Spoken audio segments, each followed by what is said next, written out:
првиот ден на мојот мандат ветив нула толеранција за криминал, шверц и корупција. Токму во таа насока, за борба против криминалот и корупцијата, спроведуваме низа на проекти и активности кои што треба да ни помогнат во борбата. Затоа денес, со тимот од Царинска управа, но и со министерот за транспорт и врски Благој Бочварски и со неговиот тим, сме во посета на граничниот премин Дојран, каде што во моментов се спроведува се инсталира систем за надзор и препознавање на регистарски таблички, кој што е проект вреден 1 милион евра и се спроведува со помош на Светска банка. Досега, покрај Дојран, системите се инсталирани и камерите на железничката станица во Гевгелија, Табановце, аеродромот во Охрид и Светинаум.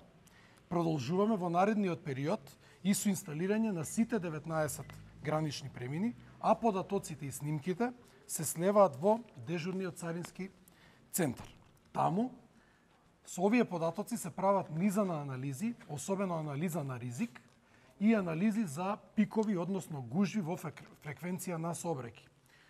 Регистарските таблички, но и бојата на возилото, видот на возилото и марката на возилото се само дел од бенефициите, односно дел од работите кои што овие системи и овие камери ги препознаваат. Ова, навистина, е една нова, модерна и сериозно силна алатка во рацете на Царинската управа за продолжување на бескомпромисната борба против организираниот криминал, корупцијата и шверцот. Ја користам оваа прилика да се заблагодарам лично на министерот Бочварски, на неговиот тим, но и на Светска банка за целата поддршка што ни ја даваат за да користиме вакви современи алатки.